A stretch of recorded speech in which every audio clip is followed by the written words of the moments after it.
देखती हूँ तुम मुझसे कैसे जीत पाती हो। मैं सांप सीढ़ी वाली गेम खेलूंगी और मैं ही जीतूंगी, सुनीता जी ने कहा। उनके ये उतावलापन देखकर निशा मुस्कुराने लगी और सोचने लगी कि सच में वृद्धावस्था में इंसान बच्चों की तरह हो जाता है। थोड़ी देर बाद दोनों सास बहू लूडो खेल रही थी।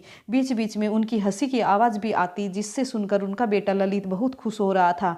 जब निशा की गोटी को सांप खा जाता तो सुनीता जी बच्चों की तरह ताली बजाकर हंसती। तब निशा और ललित यह देखकर बहुत खुश होते। कुछ पल को ही सही, वह अपना दुख तो भूल रही है। लूडो खेलने के बहाने से ही सही, सुनीता जी अब सामान्य व्यवहार पर लौट रही थी। उनकी मुस्कुराहट भी धीरे धीरे वापस आ रही थी।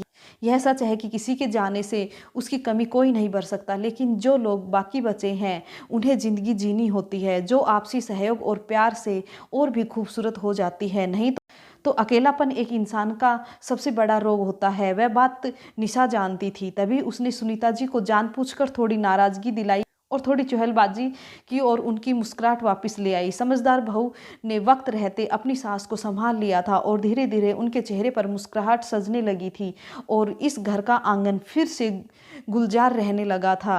अक्सर फुर्सत के लम्हों में सास बहू की लूडो की महफिल जमती और अब तो निशा को जानबूझकर हारने की जरूरत भी नहीं पड़ती थी, क्योंकि सच में सुनीता जी लूडो की पक्की खिलाड़ी थी। और मज़े की बात यह थी कि सांप सीढ़ी का गेम तो वह हमेशा ही जीत कर ही रहती थी, एकदम पक्की खिलाड़ी की तरह पैतरे आते थे उन्हें।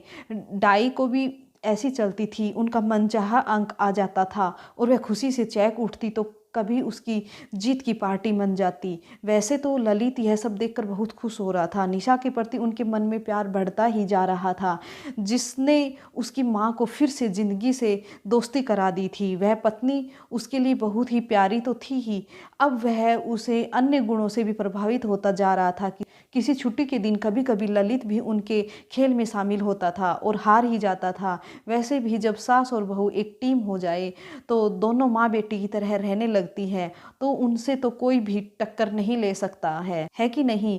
तो लूडो के गेम के साथ साथ बहू और सास का रिश्ता भी गहरा होता जा रहा था और इस परिवार की खुशियाँ वापस लौट रही थी। कभी कभी निशा कहती, मम्मी जी मैं अब आपके तानों को बहुत मिस करती हूँ। आप अब मुझे पहले की तरह खड़ूस सास बनकर ताने क्यों नहीं देती।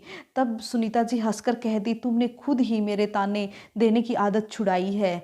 तुम जो अब बहू से बेटी बन गई हो, तो अब मैं बेटी को ताने कैसे दे सकती हूँ। सुनीता जी की इन बातों को सुनकर निशा उनके गले लग गई और दोनों का रिश्ता की अहमियत समझी और वो रिश्ता और मजबूत हो गया। सच प्यार हर रिश्ते में बदलाव ले आता है। अगर खुले दिल से निस्वार्थ भाव से किसी रिश्ते और किसी इंसान को अपनाया जाए तो कोई भी रिश्ता स्पेशल बन जाता है।